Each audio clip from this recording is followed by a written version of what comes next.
metallic sound of a shotgun shell racking into a chamber cut through the Louisiana night. Then another, and another. 4 black men stood in full view of the police, deliberately loading their weapons as teenage protesters faced down fire hoses aimed at their faces. The officers froze. They'd used these tactics in Birmingham, Montgomery, Selma. Dogs, hoses, batons. It always worked. But nobody had ever pointed guns back at them before. The police ordered the fire truck to withdraw. July 8th, 1965.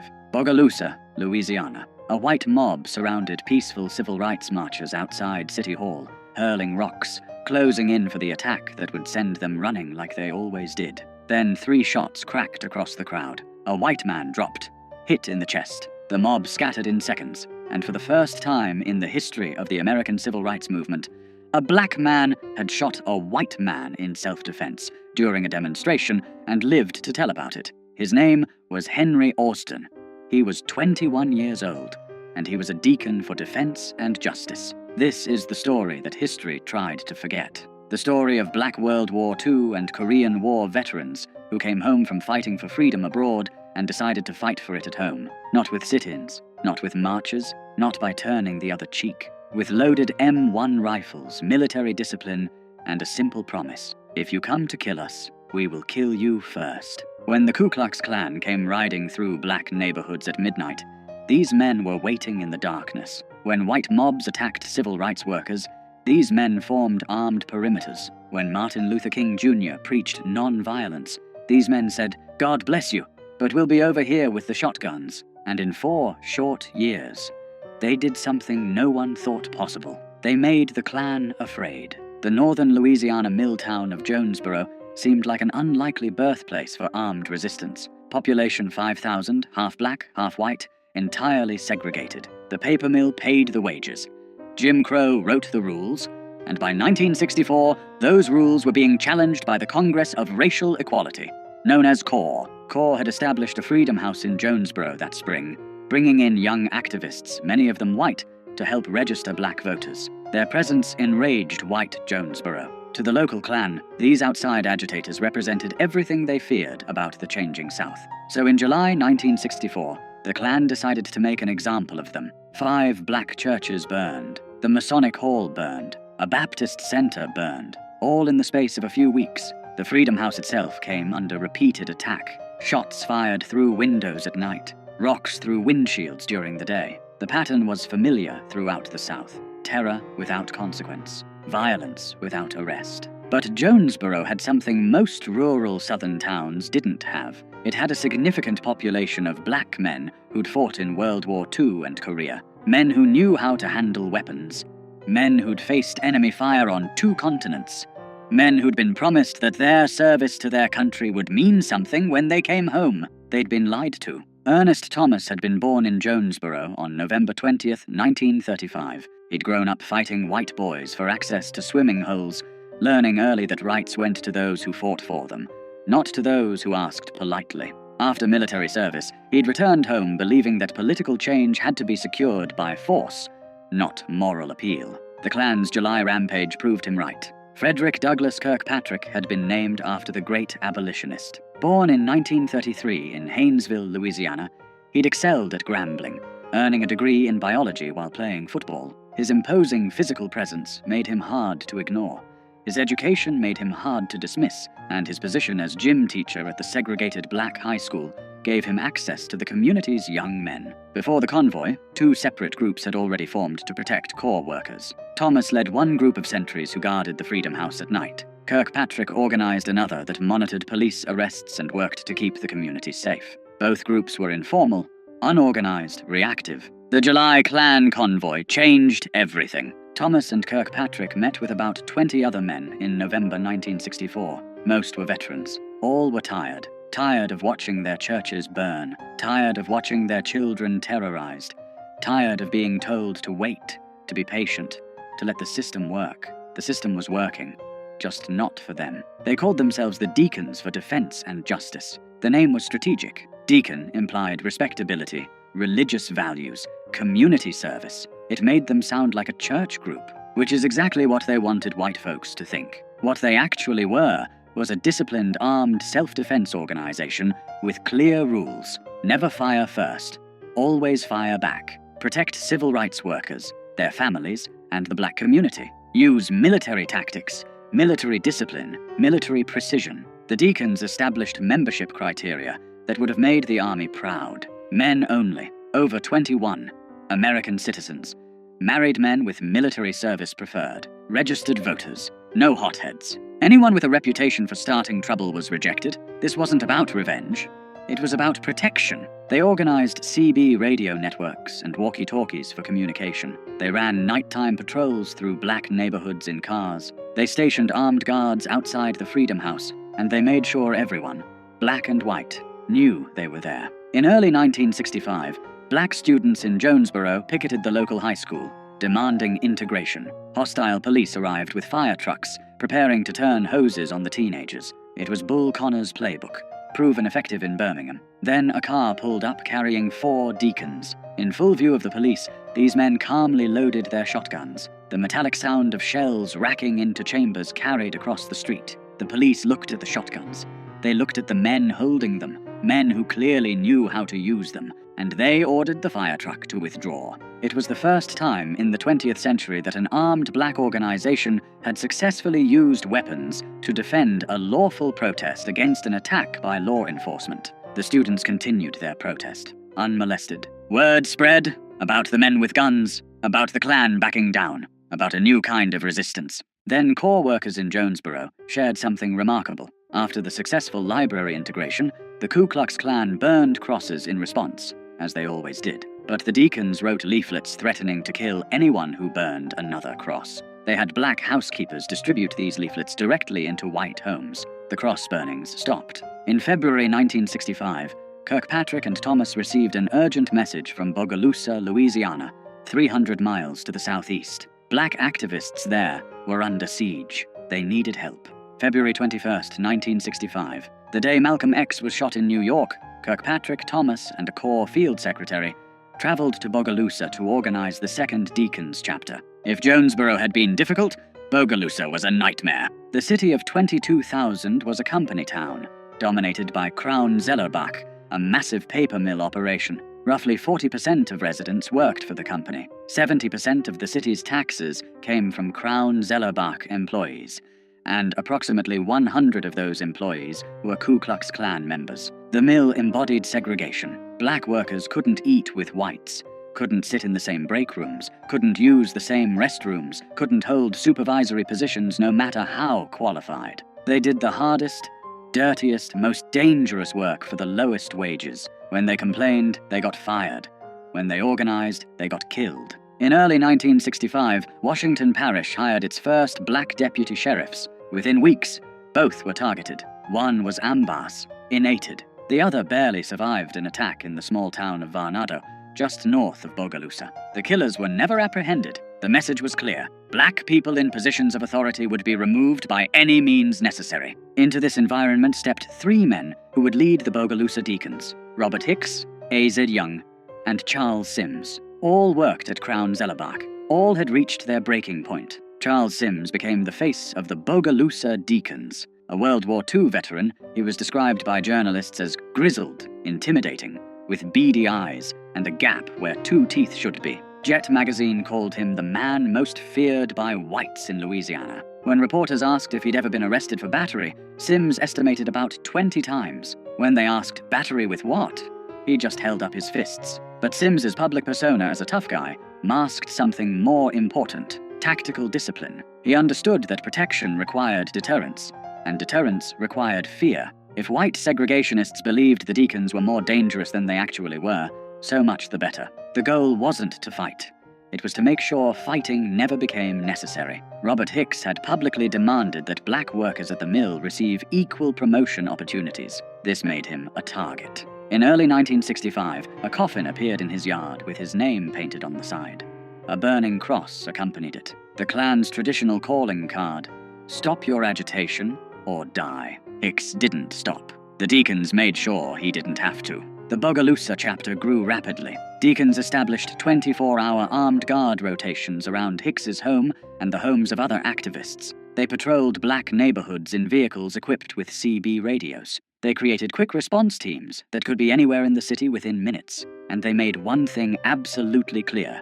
If you attacked a black person in Bogalusa, you would be shot. In spring 1965, a young deacon named Henry Austin, a 21-year-old insurance collector, finished his rounds in Washington Parish as the sun set. Heading back toward Bogalusa down a dirt road, he noticed headlights behind him. They came closer, too close. Austin realized he was being pursued by Klansmen. The cars chased him to a bridge.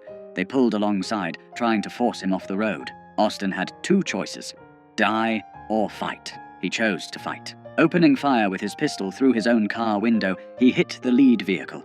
It swerved, missed the bridge, and ran into the water. Austin escaped. The next day, shaken but alive, he went to see Charles Sims and formally joined the Deacons. Within months, Austin would do something unprecedented in the civil rights movement. The Congress of Racial Equality continued its work in Bogalusa throughout the spring and summer of 1965, testing the new Civil Rights Act by attempting to integrate public facilities. The Klan response was immediate and violent. White mobs threw rocks at peaceful marchers. Police stood by and watched. Sometimes they joined in. On July 8, 1965, hundreds of white opponents gathered outside Bogalusa City Hall to confront civil rights marchers. The crowd grew hostile, surrounding the protesters, throwing objects. Violence seemed inevitable. Henry Austin, now a deacon, was there providing security. A white man named Alton Crow confronted the crowd of black demonstrators, advancing aggressively. Austin drew his pistol and fired 3 times,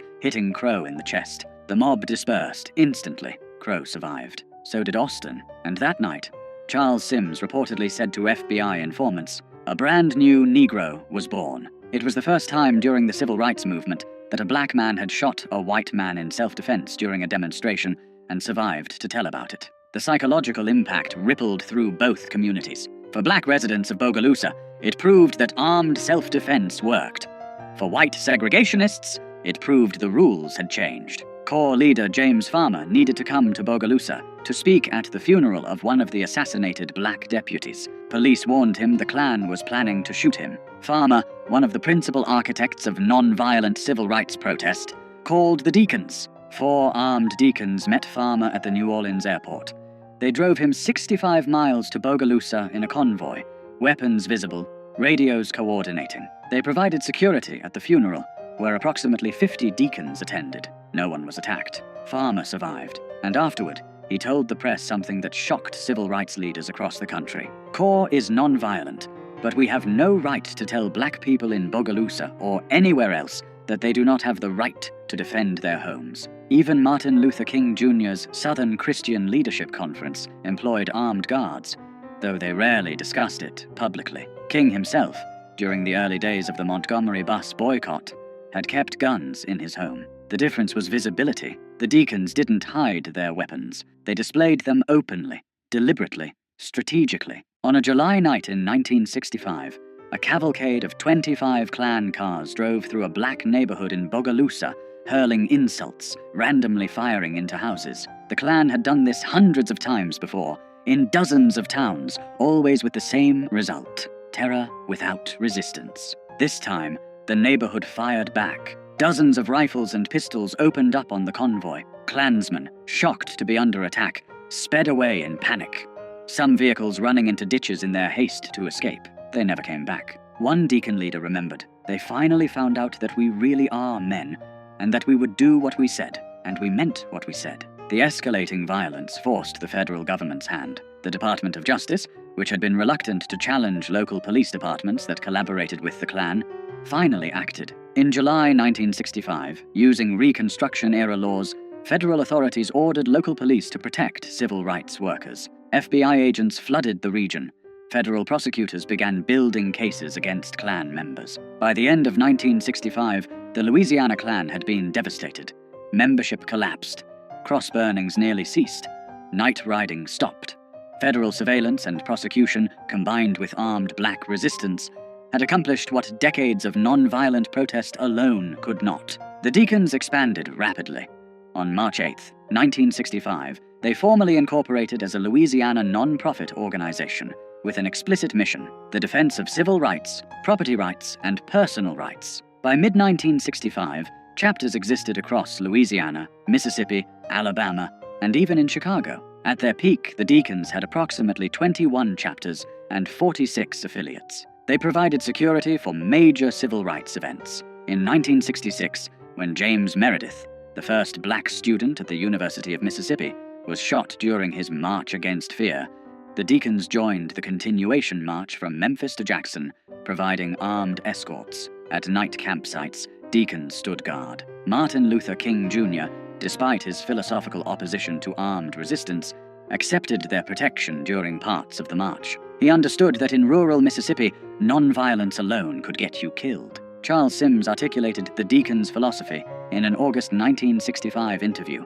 The reason why we had to organize the Deacons in the city of Bogalusa was the black people and civil rights workers didn't have no adequate police protection. When the white power structure found out that they had men, black men that had made up their minds to stand up for their people and to die if necessary for their people, they started acting a little different. Asked about the Second Amendment, Sims was direct. "I think a person should have the right to carry a weapon in self-defense." We found out in Bogalusa that the Louisiana state law that says a man can carry a weapon in his car as long as it's not concealed meant for the white man. It didn't mean for the colored. The Deacons operated under strict rules of engagement. They pledged their lives for the defense of justice and their community, but only in defensive situations. Charles Sims repeatedly emphasized this to members and media. "We will never go on the offense.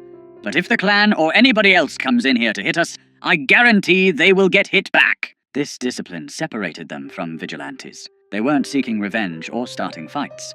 They were establishing boundaries and enforcing them. The fact that those boundaries were backed by men with combat experience and loaded weapons made them real in a way that court orders and federal laws were not. The Federal Bureau of Investigation took notice. By mid-1965, the FBI had opened an investigation into the Deacons, classifying them as a potential black extremist organization. Bureau Director J. Edgar Hoover ordered intensive surveillance, fearing the group would spark a race war. FBI agents infiltrated chapters, recruited informants, tracked weapons purchases, and monitored communications. They documented everything: membership lists, training procedures, weapon types, patrol routes. The investigation files would eventually total over 600 pages. But the FBI found something unexpected. The Deacons' presence actually reduced violence. Areas with active Deacons chapters saw fewer Klan attacks, fewer shootings, fewer nighttime raids. Armed deterrence worked.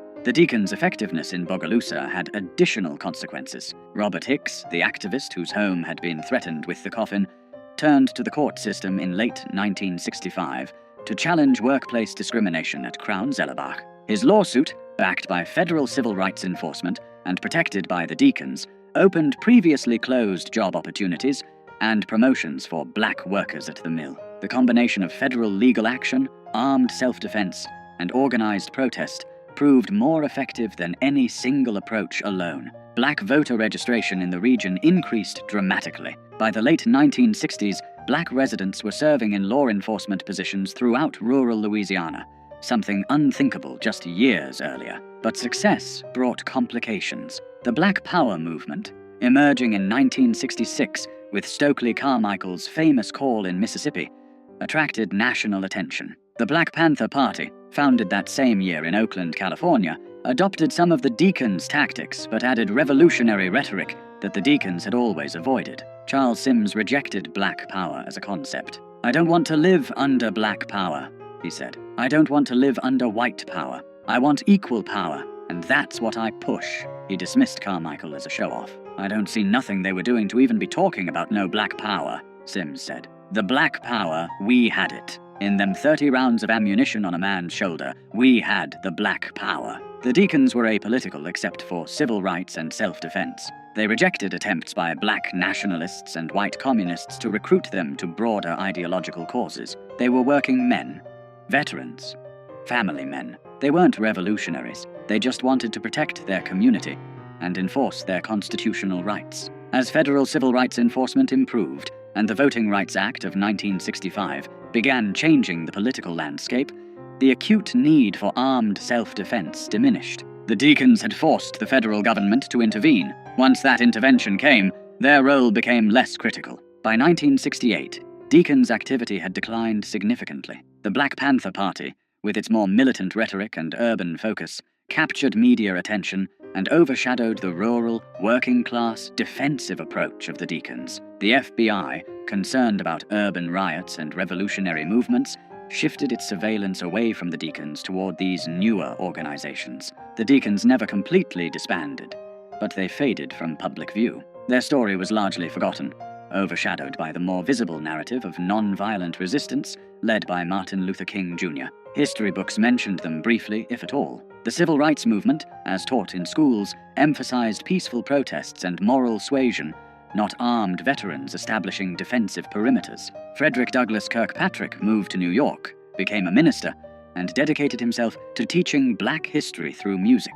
He recorded several albums with Smithsonian folkways, including songs honoring civil rights leaders and the Deacons themselves. He died in 1986. Charles Sims remained in Bogalusa, continuing to advocate for equal rights through legal means. Robert Hicks stayed active in the community until his death in 2010. His home was listed on the National Register of Historic Places in 2015, recognized as the birthplace of the Bogalusa Deacons chapter. Plans for a civil rights museum at the site continue. Ernest Thomas's later life remains less documented, but his role as co-founder ensured his place in the hidden history of armed resistance during the civil rights movement. In 2003, Showtime produced a television movie, Deacons for Defense, directed by Bill Duke and starring Forrest Whitaker and Ossie Davis. It brought the story to a new generation, though like all dramatizations, it simplified complex events. The Deacons' legacy raises uncomfortable questions about the civil rights movement's dominant narrative. For decades, the movement has been presented as a story of non-violent moral triumph over violent oppression. Martin Luther King Jr.'s philosophy of redemptive suffering through non-violence is taught as the strategy that won. But the Deacons tell a different story. They suggest that non-violent protest succeeded in part because it was backed by the implicit threat of armed resistance. They demonstrate that federal intervention often came not from moral appeals alone, but from the specter of armed conflict that the government wanted to prevent. They prove that working-class black veterans, not just college-educated leaders, played crucial roles in securing civil rights. Most significantly, they show that black people throughout the South had always defended themselves when possible, had always fought back when necessary. The Deacons didn't invent armed resistance. They organized it, publicized it, and made it a visible part of the civil rights struggle. Lance Hill, a historian who wrote the definitive book on the Deacons, noted something remarkable. The Deacons' local campaigns frequently resulted in substantial victories that self-sustaining organizations, producing real power that survived after national civil rights groups departed. In Jonesboro, the Deacons compelled Louisiana Governor John McKeithen to intervene in the city's civil rights crisis, the first time a Deep South governor capitulated to the civil rights movement. In Bogalusa, they forced federal intervention that broke the Klan's power. These weren't symbolic victories. They were concrete changes in power relations, enforced not by moral suasion, but by armed men who'd decided they would no longer be victims. The standard narrative of the civil rights movement emphasizes that violence was the tool of oppressors, that meeting violence with violence was morally wrong and tactically foolish. The Deacons complicate that narrative. They met violence with the credible threat of violence. And it worked. This doesn't diminish the importance of non-violent protest. Sit-ins, freedom rides, marches.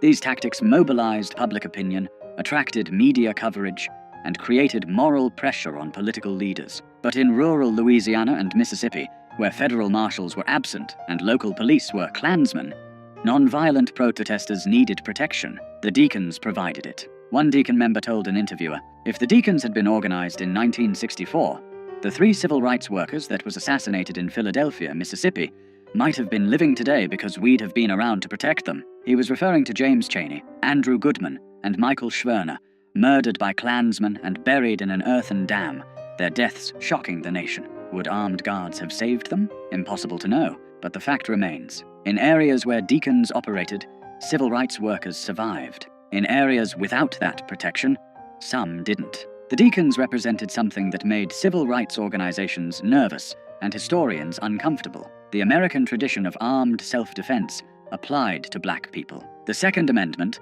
that constitutional right white Americans had always claimed, exercised by black veterans who'd earned it in combat. When Charles Sims said, "Let's back up the Constitution of the United States and say we can bear arms," he was claiming a right that had been systematically denied to black Americans since slavery. Armed black people threatened the entire structure of white supremacy, which depended on the threat of violence going only one direction. The Deacons reversed that equation. They made violence bidirectional. They made the Klan afraid. And that fear, combined with federal action and non-violent protest, helped break Jim Crow's back in Louisiana. On July 8, 1965, when Henry Austin fired those 3 shots into Alton Crow's chest, he didn't just save himself and the protesters around him. He fired a shot heard across the South. The message, "Black people will defend themselves. The cost of racial terrorism has gone up. Calculate accordingly." The Klan calculated. Cross burnings decreased. Night riding stopped. Attacks on civil rights workers declined. Not because segregationists had a change of heart, but because they'd done the math. Some targets shot back now, and those who shot back were combat veterans who didn't miss. The Deacon's story challenges comfortable narratives about how social change happens. It suggests that moral arguments alone don't transform power structures, that sometimes violence, or the credible threat of it, is necessary to secure basic rights, that working-class black people with guns were as important as middle-class black people with law degrees. This is why the Deacons were largely written out of civil rights history. They didn't fit the story civil rights leaders wanted to tell, or that white America wanted to hear. King's dream was palatable to white liberals. Armed black veterans shooting at white men was not. But the Deacons weren't trying to be palatable. They were trying to survive. They were trying to protect their families, their neighbors, their communities. They were using skills learned in the service of their country to defend rights supposedly guaranteed by that country's constitution. Frederick Douglass Kirkpatrick, Charles Sims, Ernest Thomas, Robert Hicks, Henry Austin, and the hundreds of men who joined them weren't heroes in the traditional civil rights narrative. They were heroes in a different kind of story. A story about men who came home from war expecting to be treated as citizens, and finding that expectation betrayed, used their military training to demand what had been promised. They didn't defeat the Klan through moral superiority. They defeated them through superior firepower, superior tactics, and superior discipline. They turned the Klan's weapons against them. They made white supremacists calculate risk. And they proved that when black veterans decided to defend their community, even the Ku Klux Klan backed down. This was never just about guns. It was about dignity, about refusing to be victims, about saying to a system built on black subjugation, "We will not go quietly. We will not beg. We will not wait for your permission. We fought for this country.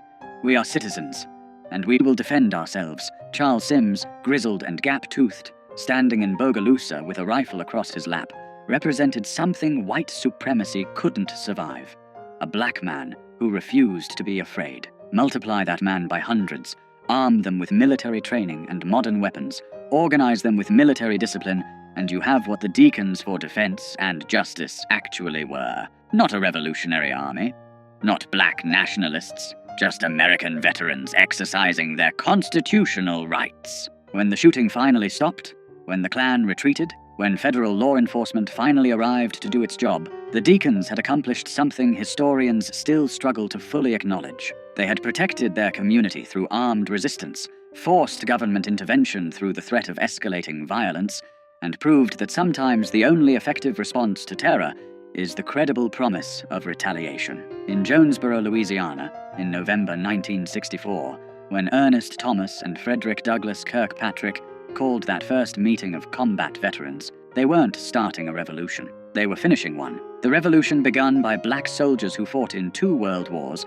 came home to Jim Crow, and decided they'd fought their last war for other people's freedom. This time, they'd fight for their own. The Deacons for Defense and Justice existed for less than 4 years as an active organization. But in that time, they changed the calculation of racial violence in the Deep South. They proved that black communities could defend themselves. They forced the federal government to intervene. And they demonstrated that the Second Amendment applied to black veterans too, whether white supremacists liked it or not. When history remembers the civil rights movement, it remembers the marches, the sit-ins, the speeches, the songs. It should also remember the sound of shotguns racking rounds into chambers, the sight of combat veterans standing guard, and the moment the Ku Klux Klan realized that this time, someone would shoot back.